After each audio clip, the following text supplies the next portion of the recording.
Dungannon system. Of course we can keep going. So now we're looking at, we talked about Danaher's golden rule, okay, which was trying to get Car's hand on the mat. And then I go for the hip bump sweep, or I drop him down to an elbow, or I drop him down to a shoulder, or I drop him down to his hip. Obviously from there, the hip bump sweep is the easiest. So if you can get someone onto a hip and then hit the hip bump sweep, that's obviously the best scenario. Next best scenario is his shoulder, then his elbow, then his hand. So how do we get his hand on the mat? Well, we've already looked at that. We drilled the floor sweep. So again, let's recap. I'm going to cover the wrist to the side that I'm going to sweep him to. Car's still got a leg here, so I'll just cover it. I can make the grip on the edge of the pants. I can even come inside. I don't really need this grip anymore because I'm not floor sweeping. I'm only off balancing him, making the kazushi so he can actually post with his hand.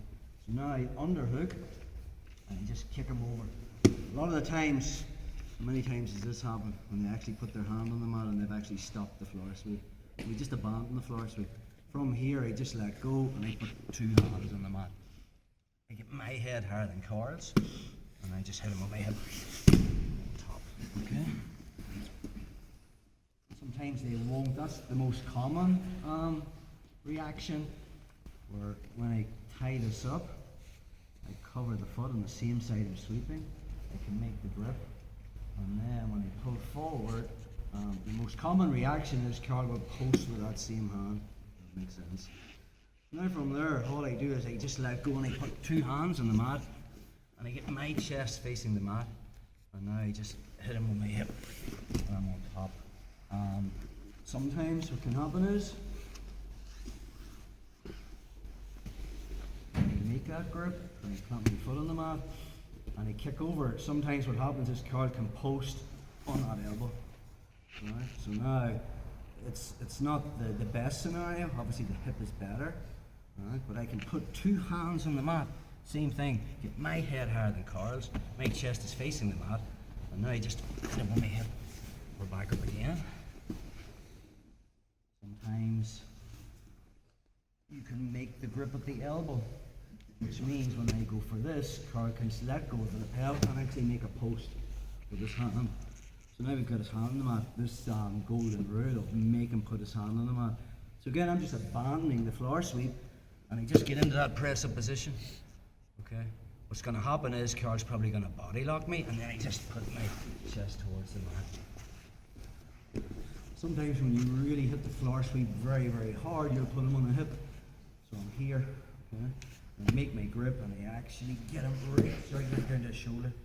So now I'm actually not coming up in the floor sweep. Switching it to the hip bump. Does that make sense?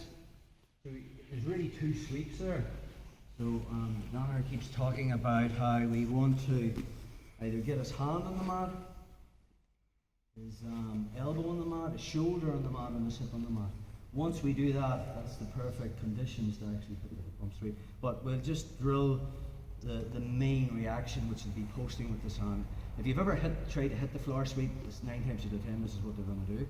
So I'll actually make my grip, just like last time. If I can't make that outside grip, I'll pull with my guard to get that grip, put the foot on the mat, and now my goal is to try and get Carl's shoulder on the mat, just like when we did the floor sweep. So as I drive across, he's going to post with that hand.